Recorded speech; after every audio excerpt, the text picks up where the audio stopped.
Everybody for coming tonight. As the general manager for Kitchener Minor Hockey, I am very, very happy to welcome everybody back to the rink and to say thank you for being patient with us, with our governing bodies, with Hockey Canada, and everybody as we work towards getting all of these fantastic kids we have playing with us back onto the ice. I'm going to share my screen here with you, and we can start our presentation for today. What we're going to do is discuss several of the program augmentations that we have to make in order to follow the rules that are in existence for being on the ice at this time. We're going to talk about what the expectations are of the program, of our players, and of our parents, and then speak a little bit about what we can expect in the rink and then after the rink as we go forward. I'm sure with the exciting news this week that parts of Ontario, including Waterloo Region, are moving to stage 3 of the COVID reopenings. I'm going to ask that you bear with us for a little bit longer while we allow the OHF and Alliance Hockey, as well as the OWHA, to take a look at that information, really digest it, and come back to us with some recommendations and some guidelines as to how we're going to operate. So for the first 2 weeks of these summer skills programs, week 1 and week 2, which everybody here is registered in, we're going to operate under the stage 2 restrictions, allowing time for the planning and proper implementation of stage 3 to take place. But I'm excited to say that looks like there may be some hockey in our future.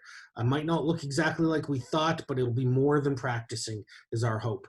So as we go forward, we will ask you to put any questions that you have into that chat feature. If you aren't understanding something, please ask it and we'll do our best to make sure that we're being clear. Most of the things are fairly simple, but they're requirements of either the province, the city of Kitchener, or our governing bodies as to how we operate. What do you need to know before entering the arena? So first will be that this program and all of its elements will be socially and physically distant.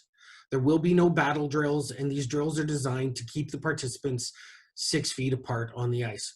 Or if you're talking to one of your kids, approximately 1 hockey stick length with your arm out in front of you or beside you, not swinging at somebody, to keep us in a safe space so we can operate and continue to move forward to the next stages of hockey.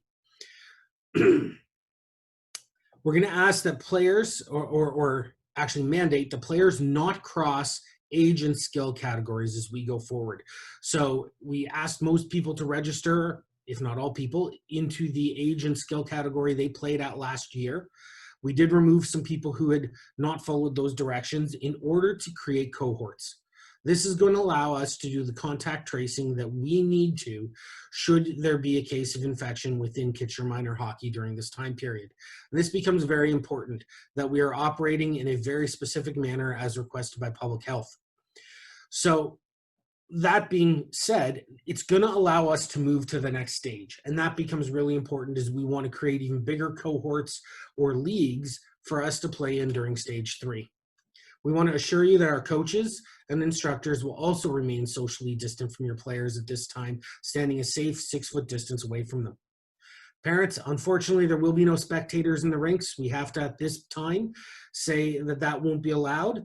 And we're going to ask that you attend your player to the front door, but move on. And we'll speak more about that shortly as time comes. There are no dressing rooms in the arenas. Currently, under the bylaw in Waterloo Region, masks are required unless you meet one of the waiver restrictions there within the bylaw to not wear a mask. But I am happy to say that masks are not required on the ice. This allows our athletes to work hard and to breathe safe while doing so. Remind you to wash your hands, to cover your cough, and to keep distant while on the rink.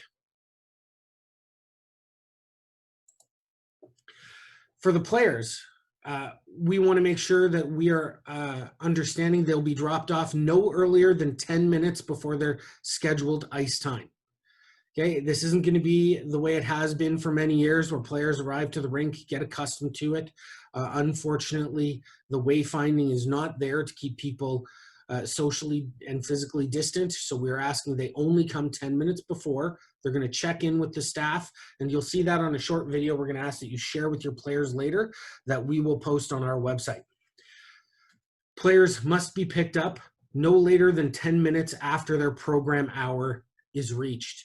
So remembering that a 1 hour hockey program is actually 50 minutes on the ice. If their time started at 12 noon, we would require them picked up no later than 1 o'clock, and we will have a volunteer there to sign them out.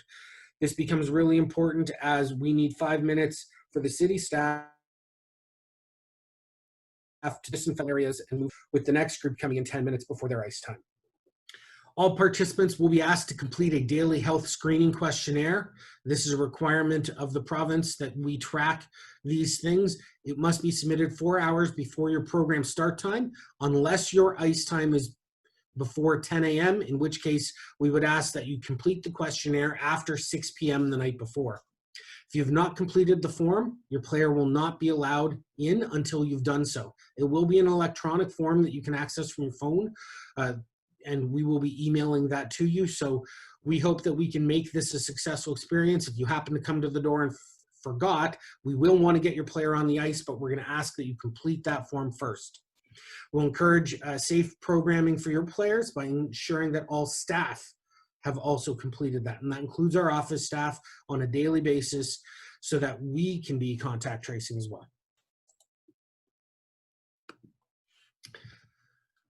We want to let the players know that all of the current Hockey Canada Code of Conduct rules are in effect. So anything that they're used to having following, from the no bullying, no swearing, no illicit substances, obviously that's all still there. But the additional rules that we're here to discuss, one is come fully dressed to the arena. Now you may come with your helmet, your skates, if you are able to tie them. If you are not, we ask that you come wearing your skate guards so that they can be taken off, and you'll see that in our video later.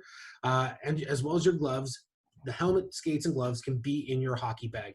You can take those out, put them on, and be ready to go out onto the ice. The chair changing area will allow for that, but everything else from your undergarments to your core padding, socks, all of that needs to be on when you arrive. Please wash your hands before arrival. And if you have happened to forget, KMHA will have hand sanitizer at the front of the entryway. We're going to skip this video, but it will be posted online as to proper hand washing protocol. I believe most of us have probably seen one during COVID-19 at this point and know that you don't need to spend some time during this meeting watching it. Same will be for this next video on how to use a medical mask, but they will be posted online along with this presentation if you haven't seen one and you're interested to make sure that we're all doing things the right way. Just remind your players that anybody entering the building must wear a mask into the arena. They may wear it until they're seated in their chair, at which point they can take it off, put their helmet and gloves on, and then move forward with our programming.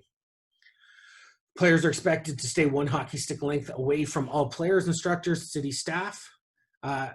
One of the reminders we're going to need to remind all our players is that there is no spitting at any time. This includes rinsing your mouth out and spitting it back out onto the ice. There's just too high a chance of anything communicable transmitting this way, and it's a practice that the city of Kitchener has now banned. They will be removing people if caught spitting. So they've asked us to make sure to share that information with everybody so that we can conduct ourselves appropriately. We ask that all players bring a water bottle with their name clearly written on it, so something similar to this, although it's disappearing in my background. That will help us and our instructors make sure that we can tell the kids, hey, Jimmy, hey, Susie, you forgot your water bottle, because any water bottles left behind at the end of the day will be disposed of by the city of Kitchener for risk of contamination.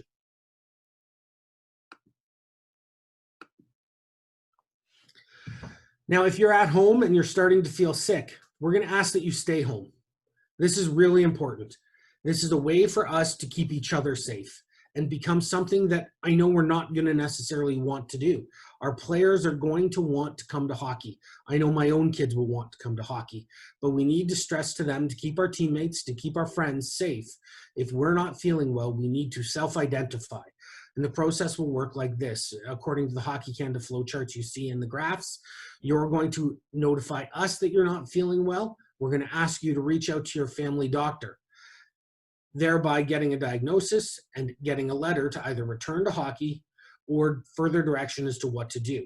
If you are clear that the symptoms you're experiencing are symptoms of COVID-19, rather than just reaching out to your doctor, we're going to ask that you reach out to public health as well.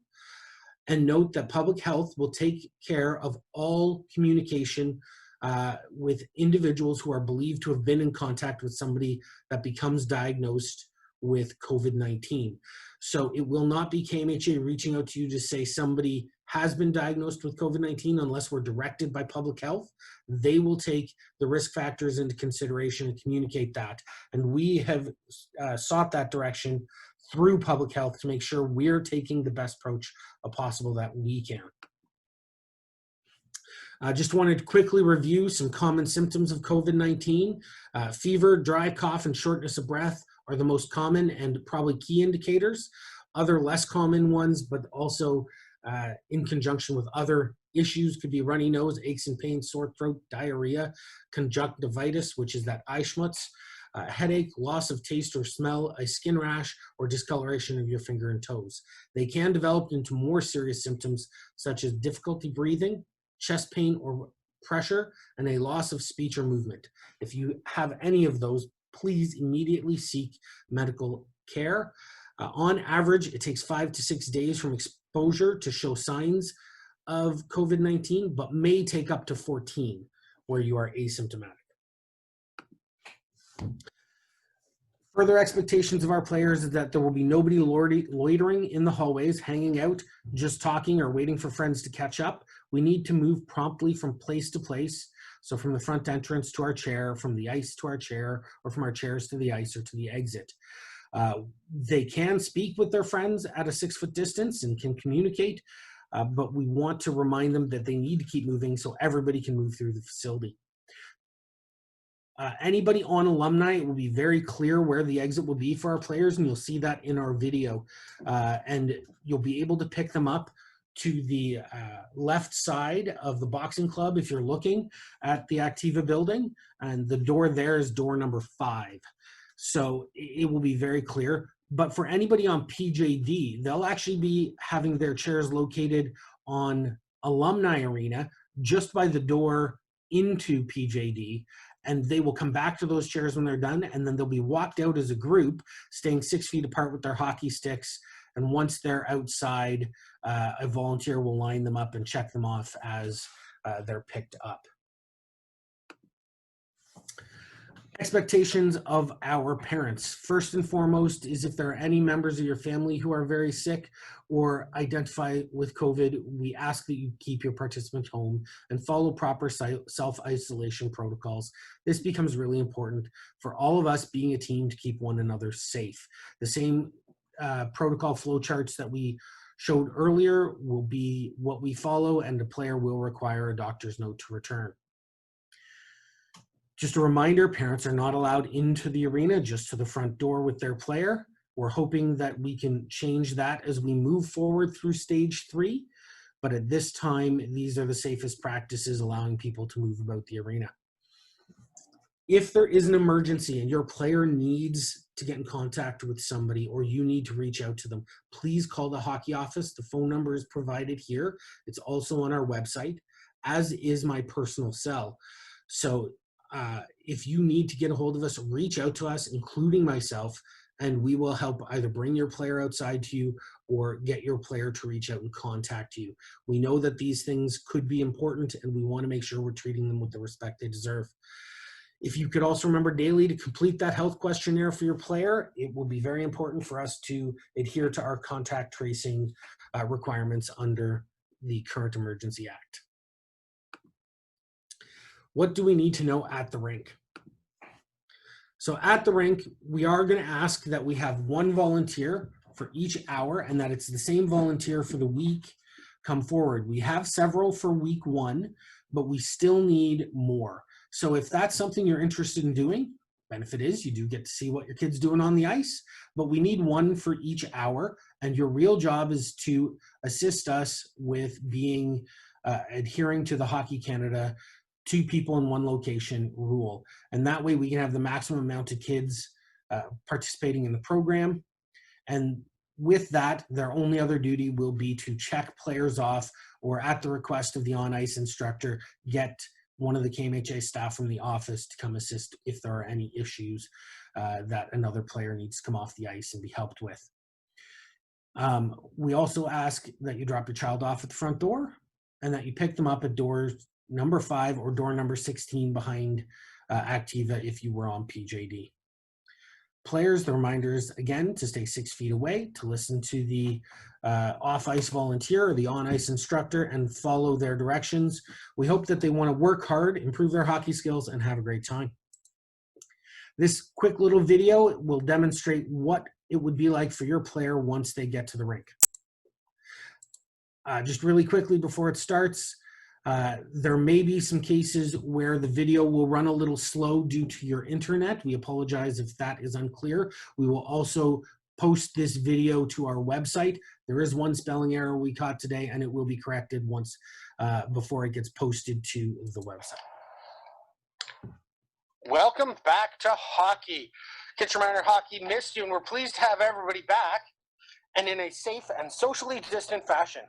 When you arrive at the rink, please be wearing a mask. It is City of Kitchener policy and requirements anybody entering the building will. When you get to the front door, they will slide open. You'll be greeted by a summer skills camp staff. They have a few screening questions for you. When you're done with the screening questions, they'll give you directions as to where to go. And your name is? Kara. And your last name, Kara? Sears. Okay. You're going to be on the alumni arena, and you're chair number 2.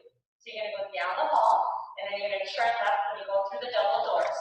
Now, you filled out the questionnaire, so that's great. So if you want to just sanitize your hands, you can head over. Parents, this is where you'll say goodbye to your children, and you'll pick them up after their 50-minute hour is done.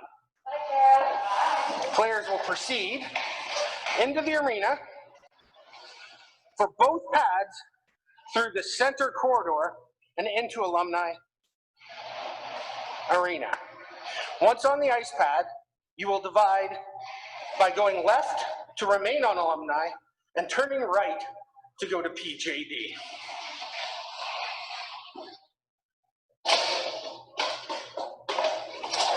Today, Kara was told she's on alumni. She'll look at the signs, she'll notice she's going left, and she will proceed to the changing chairs.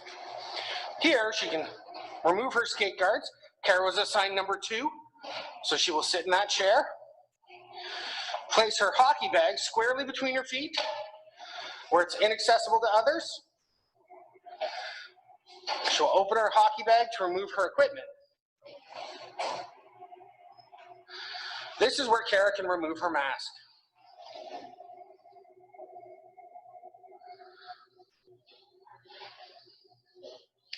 She'll place her helmet on. We ask that your mask go back into your hockey bag so it stays with your other possessions and belongings.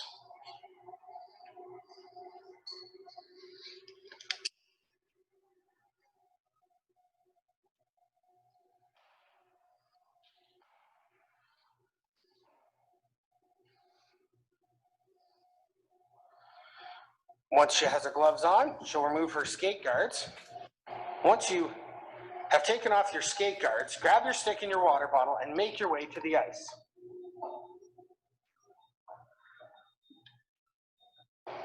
Once your ice session's done, you will return back to the same chair you started in.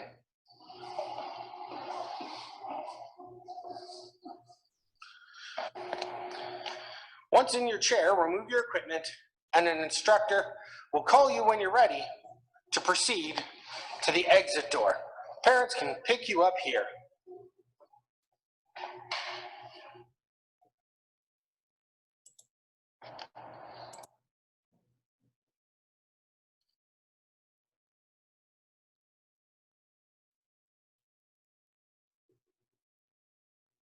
Oh, my apologies. We just slipped out of share screen mode. We'll be right back to it.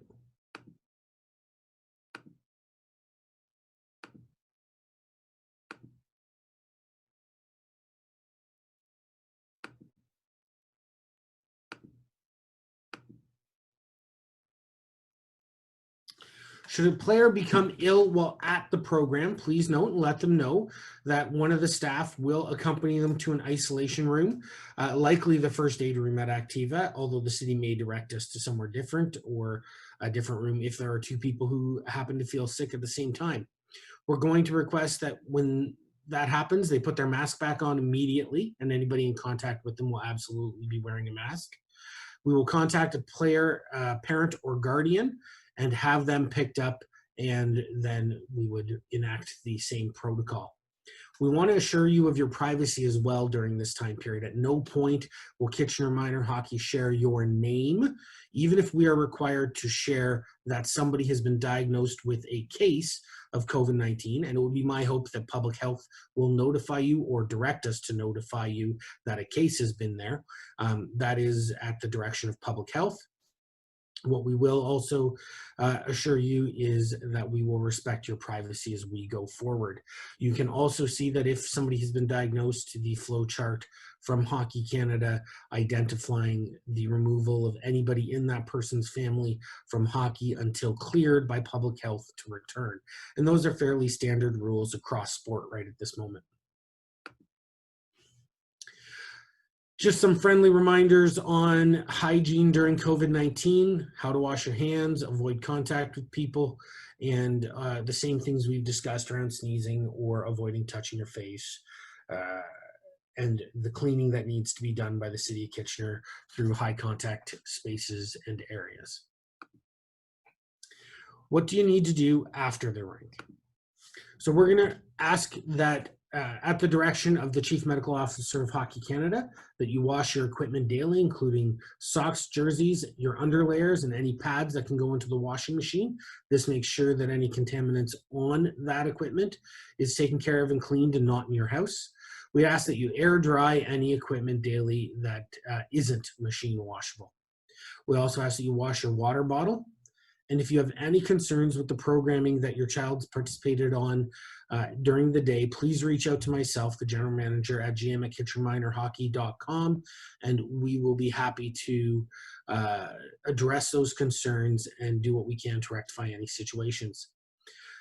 Lastly, keep an eye on our website for any updates as to what is next for hockey during Stage 3. We're excited to be participating in meetings later on tonight as well as early next week to help lay out those stages for Ontario. We're proud to be one of the organizations that is moving forward. Neither GTHL, OMHA are prepared at this time to move forward, and we will be working with the OWHA to move forward as early as later tonight as well. Our VP of Girls is currently on a call with the OW as to what steps are required of us to complete our move forward. With that said, thank you all very much for taking the time to attend tonight. We will open this up to Dean for a second to describe to you what it would look like for your participants on the ice. I'm going to stop sharing here. And Dean, if you'd like to educate people as to what the ice portion may look like. Thanks, Roland. So what's the experience for the players going to be like on the ice? There will be, as Roland spoke about earlier, there will be social distancing. There won't be any battles or scrimmage-like drills.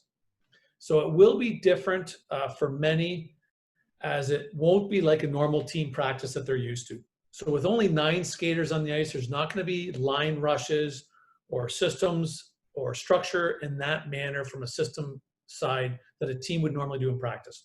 So everything that we're doing on the ice will be individual skill based. The programs have been set up based on age and playing level. All of the sessions for all of the players will have a skating element, a puck control element, which will include stick handling, puck protection, things like that, as well as shooting and passing. All of the drills that the players do will progress and lead into the next drill. So everything will have a purpose and a progression along the hour that they're on the ice. Regardless of the program that the players are in, whether they've played local league for the girls or midget AAA for the boys, some or many of the drills will be very similar that they're doing. However, the skill focus that is emphasized in the drill will be based on the age and the skill level of the players. So for example, at a younger age, the focus may be on the ABC, the agility, the balance, the coordination. Is their head up? Are they in a balanced position? Things like that. As they get older, the same drill would then start to add a deception or head and feet and hand fakes, things like that. And then the oldest group would have all of that involved and then start adding pace and purpose. There will be no goalies, only 9 skaters on the ice. However, there will be a setup so that players simply are not just shooting on an empty net. They will be working and shooting with a purpose, and there will be skills involved that we'll be working on. So the sessions will be focused on skills and repetition, and it'll be things that teams don't normally have the time to spend or focus on in practice, because they'll be more focused on line rushes or certain team structures. However, the skills that we're working on will be used and are used hundreds of times in a game. So what we've done is we've taken game-like situations, we've broken those down into the individual skills that are involved, and we're going to work with those players to have them understand the how and the why of that skill, give them lots of repetition to practice and what makes sense for them, because not everybody skates the same way, not everybody stick handles the same way. So there's going to be an opportunity to see what works best for them and then practice that in a game-like scenario. And when we say game-like scenario, there won't be battles, there'll be obstacles on the ice, but it's the awareness of what's going on around them. So the element of structure will be, for the younger ages, a little bit of a stationary and then small area to gain confidence, and for them to then figure it out on their own and what works best for them, and then the applying it into those game-like situations. So it will be different for the players. They will be very tired at the end. They will be fatigued because they will be going nonstop. Whereas when they're in that team environment, they tend to have more of a break. With 9 players, they'll be going fairly constantly for the full hour that they're on the ice. But everything will be based on individual skill with the intention that they gain confidence doing these skills, that when they're back with their team and they're in a game-like situation, they'll have the confidence to perform these skills in the game situation. Roland, back to you. Thanks, Dean. All right, at this time in our presentation, I'm going to ask Shelley, were there any questions during chat that we need to get to? Yes, Roland, there are a few questions. First one is, if a younger player has troubles doing up helmet snaps, can they wear their helmet into the arena without a mask? So what I would suggest is that they leave their gloves off, put the mask in front of where they're breathing, and then just pull it out through their helmet. And then when they're done, it'll be easier for them to put it back on. If it's not snug across their ears, they can probably get away with it. If we run into any issue, I will discuss with the City of Kitchener how that would work. It's a really good question. It would be our goal to see that everybody's wearing a mask. However, I do understand for the younger ones that may be an issue. So let's see if they can fit it into their mask and then send me an email if that doesn't work, and we'll see what we can do about it with the city tomorrow morning. Okay, another one is, what happens if players from 2 homes are in the same social bubble? Can they be close within the 6 feet on the ice? Sorry, Shelley, the audio broke up there for a second. Sorry. So if 2 players are from different homes but are in the same social bubble, are they permitted to be close together on the ice, or must they still maintain the 6 feet distance? So for the purpose of our program, we wouldn't know what social bubble people belong in, and it would be impossible for us to trace or track. So we're going to ask that everybody stay 6 feet apart. Okay, another one. Since parents are unable to spectate, is there a possibility of having the training sessions live streamed via a Zoom? So currently we have been in discussion with a couple different companies around streaming. The reality is that question actually lies within the hands of the city of Kitchener as the facility owner. There are some restrictions around privacy issues. We ran into those last year when looking to stream with Hockey TV, the midget AAA and minor midget AAA program games. It took us about 4 months to get that through, and that was a very controlled group as far as who was there. We'll continue to look into it. Right now, the answer would be we're not able to, but we're going to try to have that up shortly. Okay. Without parents on site, what accommodations are in place for emergencies? So we have 3 staff within the office at Kitchener Minor Hockey. 2 of them will have their trainer shortly, as well as I have my first aid. The on-ice staff know they can reach out to us via radios that they have and a radio that we have, and as well that radio will be accessible to the off-ice volunteer to respond to immediately. City Kitchener staff are also expected to participate if there is an emergency. We will approach a player while wearing a mask as well as gloves to ensure their safety as well as our own, but we will respond as directed based on whatever emergency occurs. And again, if that emergency is outside of the arena and you need access to your player, by all means, we will get them off the ice, skate guards on, and out to you ASAP. Perfect. So just going back to the social bubble, our siblings sorry, let me try this, phrasing this again, are siblings having to stay apart as well on the ice? So if we clearly know they're siblings from the same household, that's likely an easier one, but they will be running the same drills, and the drills are designed to keep them apart. But if they're leaving together, they obviously can leave together. What they shouldn't do is move the chairs and create a situation where they're breaking kind of the protocols to how the day goes. But by all means, if they're exiting out the same door, nobody's going to jump. That's something that they're from the same household, and they're clearly listed as such in our registration list. It's easier to track than a social circle. Perfect. For some of our younger participants, they will come with their skates on and tied with their skate guards, but what happens if their skates become loose? Can someone help them tighten them while they're on the ice? It's a good question. It's one that we will likely reach out to the parent and ensure that if there is a person who is comfortable putting on gloves and a mask to be within their space and the parent gives us permission, we'll do so. What I recommend you do is tape their laces. So put a little piece of tape around their skate across their ankle and the laces to keep their laces from coming loose. So that is something we've experienced a lot with some of the younger kids, and it's a neat little trick that just keeps them going. Okay, another one, can the health form be completed the night before?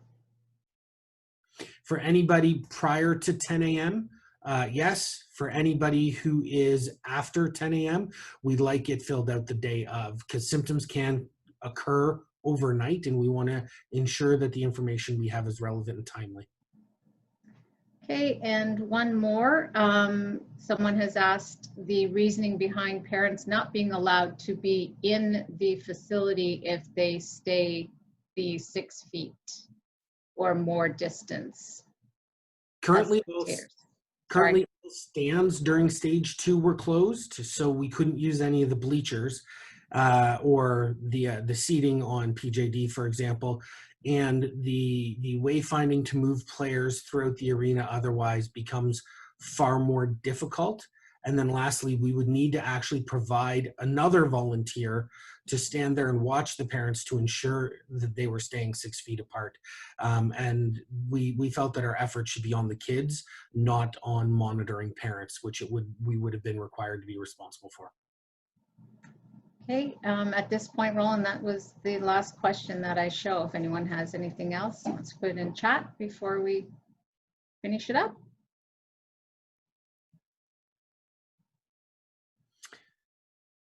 If there are any questions you're not comfortable posting in chat and you do wish to give me a call, I am here to help out, to answer any questions. I'm not always going to say the answer is one that people are going to like, but it's the truth that we'll give. And we're doing our best to be as safe as we can to move forward. We want to make sure that we're not leaving any kids behind to the best of our ability, and that we're really striving to offer a program that moves us through the stages towards hockey, proving responsibility. And my own cell phone number can be found right on the Kitchener Minor Hockey website.